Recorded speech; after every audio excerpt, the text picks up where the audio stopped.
first one we're going to do tonight is our Veggie Delight. It has every kind of vegetable that you can really think of that goes in a salad except for lettuce. There is a place in Johnson City, actually there's one in Bristol now, called the Mellow Mushroom that makes pizza. They have a veggie pizza there that is a salad on top of your pizza. That's basically what it is. And it is really good if you like salads and stuff. I know my wife really enjoys that. I don't care for salads, so it's not my cup of tea. You can see in this pan what I've done is I've taken some flour and I've just lightly dusted it. That way, when the time comes for us to remove this from our pan, it will not stick, hopefully. Keyword there, hopefully, because it has been known to stick before. Our crust that we're going to use today, you can get 2 or 3 different kinds of crust to use. You can go down in our refrigerator section and we sell a raw crust like what I'm using here right now. You can also go into our aisle where we sell our spaghetti sauces and stuff, and you can see the pizza supplies. And in that aisle you will find pre-baked crust. I believe some of them are the Italian name. Rigatelle, I believe, is one that we sell down there, and a couple of others. I know there is a Food Club brand of a pre-made crust. And what we're doing is we're going to start off with a raw crust for this one, for the simple fact that your crust is really going to have time to bake, because these vegetables, believe it or not, are going to take a little while to cook. So we're going to start off with our one unbaked pizza crust. A lot of the recipes, one of them I know that we have tonight, call for a 12-inch. That's what these recipes are based upon. But I'm using a 16-inch dough tonight in order that there may be enough for everybody to sample. We are going, instead of using a red sauce, instead of using olive oil, instead of using even a white sauce, for our sauce tonight, we are going to use ranch-style salad dressing. You can buy it in Food Club brand. You can buy it in all kinds of different brands down there, whichever one you prefer. We're going to use about 1.5 cups with it. And what we're going to do is we're going to pour a mound right in the middle. And then we're going to take it and we're going to spread from the inside out with your spoon. Just make circles and just spread that around. And you're going to have to add a little bit more, depending on if you like light sauce, heavy sauce. I know when my family orders pizza, we always order light sauce when it's the tomato sauce. We don't like a whole lot of sauce on our pizzas. But this is a ranch dressing again. My son, who came in there just a second ago, he would probably swim in ranch dressing if he could. He loves ranch dressing. And we're going to pull this out just about all the way to the edge, not quite all the way to the edge, and just get a good even coating of it on our crust.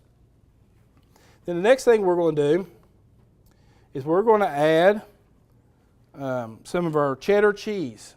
You can use any kind of cheese you want on this. The recipe that I'm using today calls for cheddar. If it was me, what kind do you think I would use? Pepper jack. Pepper jack. This is his first time here too. Look at that. I would use pepper jack. I would use blue cheese. I love blue cheese. Use blue cheese on it, a gorgonzola, which is also a type of blue cheese. Any kind of cheese you really would like to use on it, depending on what your flavors are. So we've added our cheese onto there, and then we're going to follow it by our vegetables. We're going to start off with some carrots. The reason I'm putting carrots on is it'll be closer to the ranch dressing. These carrots, you can tell, are julienne. They're called matchstick carrots. We sell them down in our produce department. If you go to buy this recipe tonight, when you leave here, please tell them that I did promote their produce tonight, because they were wondering what all I was doing with their produce. So we're going to spread our carrots out on here real evenly. It's pretty pizza, and all the color and everything that's on it.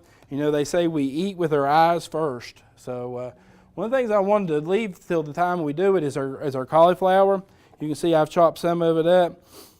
I would not leave our cauliflower like this when I'm putting it on pizza. You know, when you're doing it on here, we like to leave it, get it just as fine as we can get it. It doesn't have to be super fine, but it needs to be fine enough to where you can just spread it around, because you're just using, like the recipe says, about 1/2 cup of each one of these vegetables. Now you're also using 4, 5, 6, whatever you decide to use on your vegetables, that many vegetables, so you are putting a lot of vegetables on this pizza. So that's the reason we're only using around 1/2 cup for each vegetable. Who has a favorite vegetable? You can just say, this is my favorite vegetable. Carrots. Carrots. Yes, ma'am. Squash. broccoli.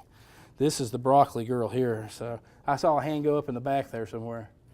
Carrots. How many people like Brussels sprouts? Have you ever had Brussels sprouts cooked till they're soft and then mixed with bacon and then deep fried? Oh, they are wonderful.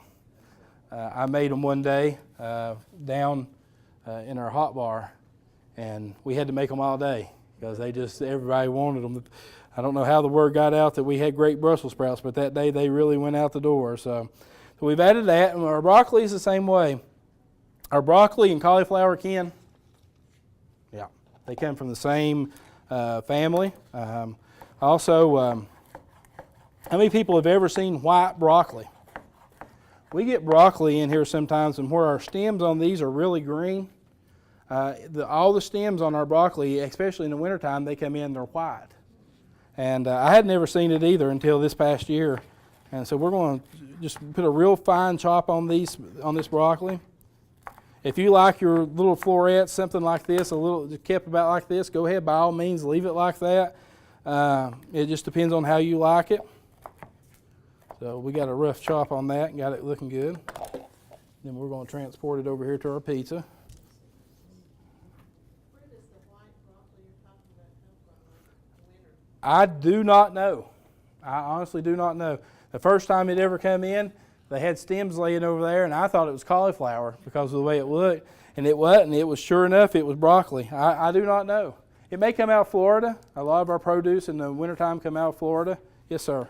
I wanted to say, when you all made the Brussels sprouts the way you just mentioned, you're right, they don't even really taste like Brussels sprouts. They're excellent. Good. I'm glad you enjoy that. And we're also going to add some onions on.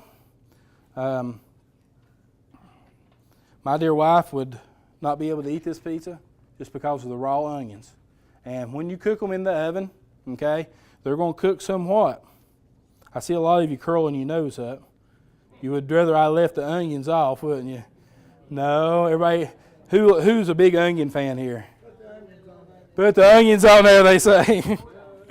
Okay, we're going to put the onions on there, or I'm afraid I might not make it out. We're going to put some red bell pepper. Why use red instead of green? Color. We eat with our eyes first. And then we're going to spread it out just a little bit more, make room for everything. It is a real colorful pizza. And then the last thing that we're going to use is our mushrooms.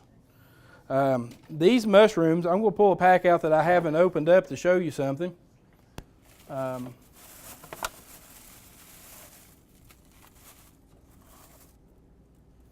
I did have a pack in here. Right there they are. I knew they were in there all along. I was just fooling with you. These are not your regular button mushrooms. I pulled these off today for a reason. These are sliced baby portobellos. They have a whole different meatier flavor. I love portobello mushrooms. We lived down on the other side of Knoxville in a little town called Philadelphia once upon a time, and you could go buy 5 pounds of portobello mushrooms for $5. And we used to go get them. It was at the actual mushroom factory that was down in Sweetwater. And we would go buy those and grill them, put some balsamic vinegar and olive oil on them, let them soak overnight, sprinkle a little bit of salt, a little bit of pepper, grill them, put them between a bun like a hamburger. And folks, you want to talk about I see some of you have tried that before. It is a wonderful thing. It is so good. So this is our baby sliced portobello mushrooms. These are one of my favorite mushrooms that's out there. Now you can use button mushrooms, you can use shiitake mushrooms, you can use any kind of oyster mushrooms. This time of year we have a mushroom that is very popular in this area. Does anybody know what it is? They're called landfish, Morel mushrooms. And they grow in our woods. They grow primarily around poplar trees, the big straight poplar trees, and you go around the base of those in shaded areas. And what they look like is they look like little sponges that are shaped like Christmas trees. And you go out in the woods and you pick these. Now, you've got to know what you're looking for, folks. You do not eat mushrooms. I'm going to give a disclaimer here. Do not eat a mushroom unless you're absolutely sure you know what it is, so you do not get sick. But they are wonderful. They're called landfish. So we're going to stick these in our oven and let it get good and started. And so that is our veggie pizza that we're going to let it cook for a little while and get good and brown. The next one we're going to do is our chicken pesto. Before we go on to our chicken pesto, is there any questions about the one we just did? Do you not put any cheese on top of that? We can, considering I got it sitting out there and it really should have been put on there. I was just seeing if Peggy was paying attention. That's all I was doing right there. Very good point. Yeah, we put our mozzarella on here. I just didn't think about putting it on. That was such a pretty pizza, I didn't want to cover it up. So you can add as much or as little as you like. I'm going to add just a hair more since our pizza's kind of bigger. That little piece of broccoli tried to get away there. And now we'll stick it in our oven. Now, if you use more different kinds of vegetables, would you only go with like a fourth of a cup of each then? More vegetable you use, the less you use of one kind. Yeah, just don't use as much. If you want to use more vegetables, don't use as much.